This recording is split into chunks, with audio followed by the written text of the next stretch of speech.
A Night of the Seven Kingdoms episode 2, The Long Night, also known as Hard Salt Beef, reminds me a lot of watching Game of Thrones for the first time. The slow burn, and it's tempting to think, is this going anywhere or what? Well, it turns out it is. There's so much symbolism pertaining to class and status in this episode. It's bugging my cider. Frost away.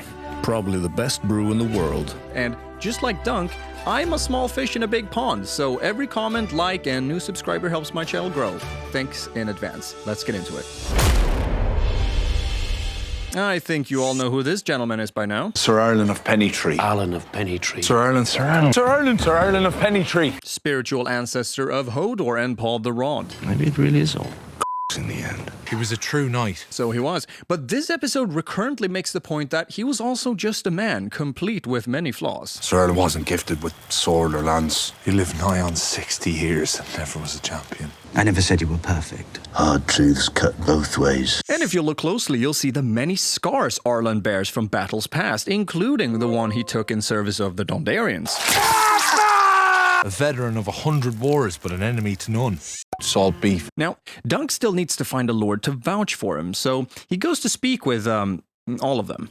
How's Florian? Ser Arlan took service in your guard when your Lord Father lost his sight. The Florence, who of course gave us unforgettable characters like Sam's and Shireen's moms. She is sullen and stubborn and sinful. She needs the rod. How's Tyrell? And How's Hayford? Ser Arlan fought side by side with your brothers at the Redgrass. referring, of course, to the violent end of the Blackfyre Rebellion, which started after old King Aegon IV legitimized all his bastards on his deathbed and gave the Conqueror's sword, Blackfyre, to his bastard Daemon, after which Daemon named himself and his brand new house. This was a civil war, kinda like the Dance of the House of the Dragons, but without the dragons. It ended only 13 years prior to the present day, at the Battle of the Redgrass, where Arlan's first squire, Roger of Pennytree, was killed.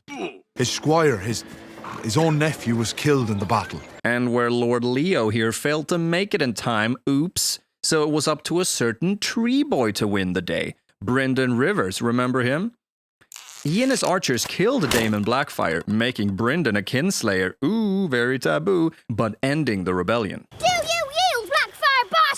Kinda makes you wonder how Egg, a stable boy who's not a stable boy, knows so much about the great knights and houses of Westeros. I don't know. Come on, boy, think! I'm not your boy. None of that. Hey, who's come? Can't you see the banners, you giant c***? Do you know how long I've waited to tell tall person jokes? This is Prince Aerion Targaryen, and he mistakes Dunk for a stable boy just like Dunk mistook Egg for one. I have the honor to be a knight. Then Dunk meets Donald of Duskendale and Roland Craycall of the Kingsguard. We were crabbers of Duskendale. I mean, just look at these guys. Not your typical glorified sentries, am I right? Damn, where do you get quality spray paint these days? Very handsome armor. Not a scratch on it. Choosing your opponents wisely then.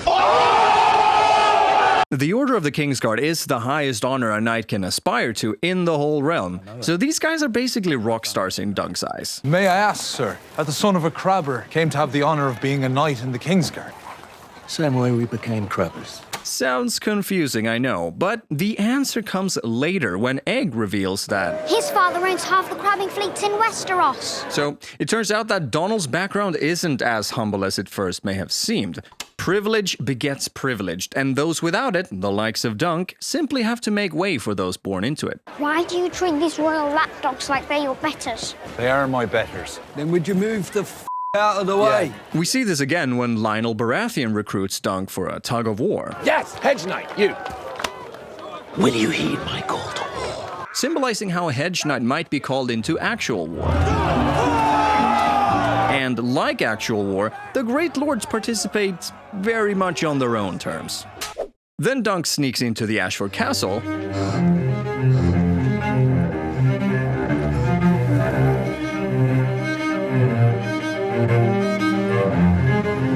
Not that way. and stumbles upon the royal princess, Baelor and Maekar, also known as the Hammer and the Anvil, from when they crushed what foes remained at the Battle of the Redgrass between their two armies. A double envelopment. A pincer move. Very good. Off you go. As a child, Dunk himself looted the corpses of the soldiers and horses after this very battle, He did what he had to do to survive. highlighting yet again the vicious cycle for the people on the ground when the High Lords play their Game of Thrones. And on it spins, crushing those on the ground. You'll notice that Baelor doesn't have silvery hair like his brother, and that comes from his Dornish heritage. The seed is strong, I think it was. But don't you worry, he is just as Targaryen as Maekar. The prince's sons are missing. Perhaps the young princes have just been delayed? Daeron has done this before. Right, Prince Daeron the Drunken from that inn before. But who might the other prince on the loose be? I don't know. Come on, it's not that hard to... Enough of that.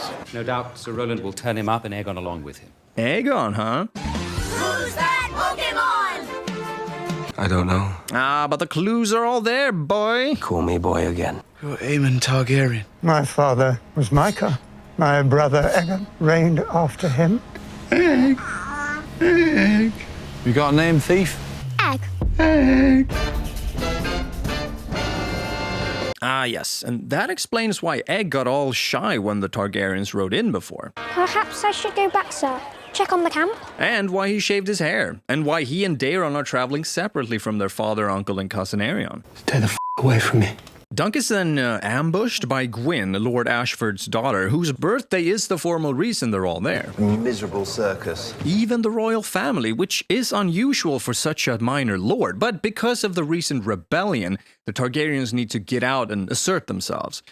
Baelor and Maekar's father, Daeron II, pardoned many Blackfyre supporters, taking hostages instead of heads, which means another rebellion is ever only a spring sickness away. What do you mean by spying on us? Show yourself. Hey, Dunk, remind us what the stakes are again, would you? I have asked Sir Manfred Dondarrion to vouch for me. He has refused to do so. Who?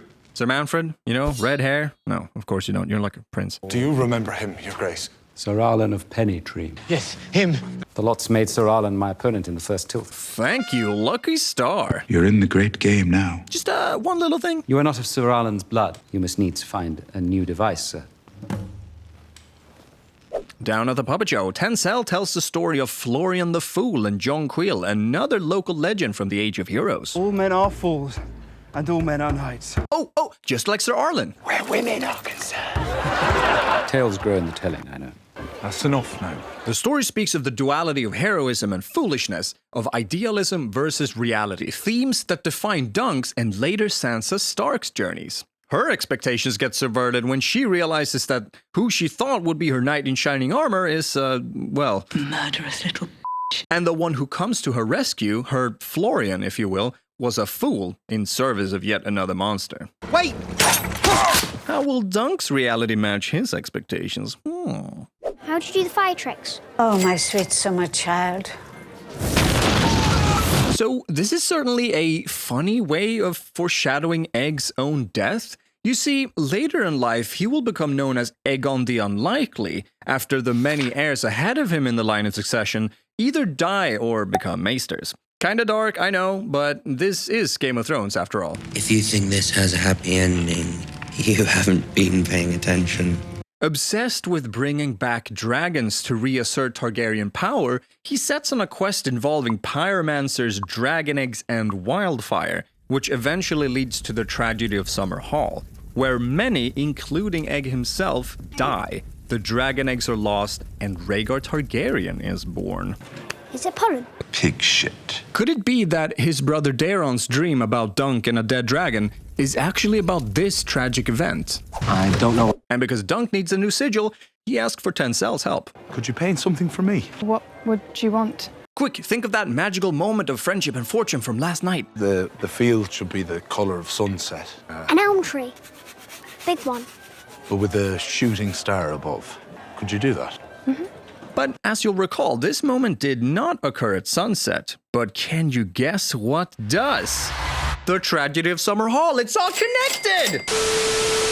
In the evening, Dunk has retrieved his half-painted shield, I guess, you know, just in case, maybe, and goes window shopping. You do good work. None better. This is Steely Pate, a no-nonsense armor who prioritizes function over fashion, unlike the Great Lords who are absolutely dripping with it. I make helms that look like helms, not winged pigs and fancy foreign fruit. Which suits Dunk just fine. It's just that good armor is f***ing expensive, bro. 800 stack.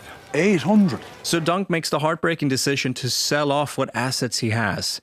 Which means you, Sweetfoot.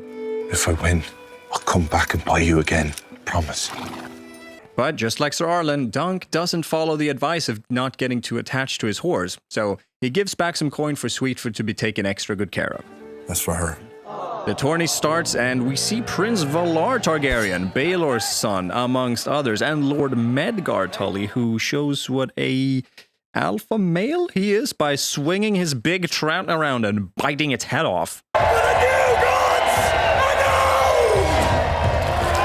While it's very open-minded of Medgar to honor both the old gods and the new, House Tully follow the faith of the Seven, though they also have a godswood in Riverrun, like the ones in Winterfell and King's Landing.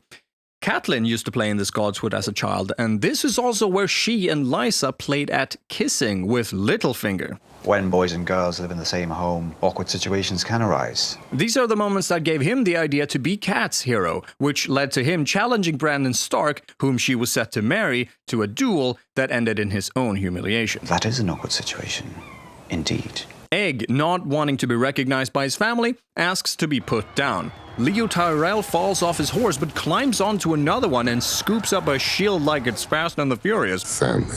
Now, seeing these extraordinary competitors firsthand, Dunk feels a good deal of anxiety. I agonize a lot. How can he compete when Vin Diesel is in the roster? What chance do I have, truly? And back at camp, he despairs over how his own role model Ser Arlan led an honorable life but never got any recognition in the end. All these noble lords can't even remember his name. He's not have been a very good one if no one remembers him. So, does what we do really matter at the end of the day if no one remembers it? Ser Arlan was a great knight. Someone will remember him. The irony, of course, is that someone is Dunk himself. And I am his legacy. And Arlan's memory will go on to inspire deeds that affect the course of history and to be recorded in several pages in the Book of the Kingsguard. On the morrow, we will show them what his hand has wrought. Phrasing? Well. The stakes are now higher than ever. Can Dunk compete in the lists and win enough to buy back Sweetfoot? Will Egg's true identity remain a mystery, or will the presence of ever more uncles and cousins prove to be too much for his secret to bear? Would Lord Baratheon heed the call to war if the roles were reversed? And can Dunk handle his setbacks without becoming a megalomaniac monster? This, perhaps, and more, next week on A Night of the Seven Kingdoms.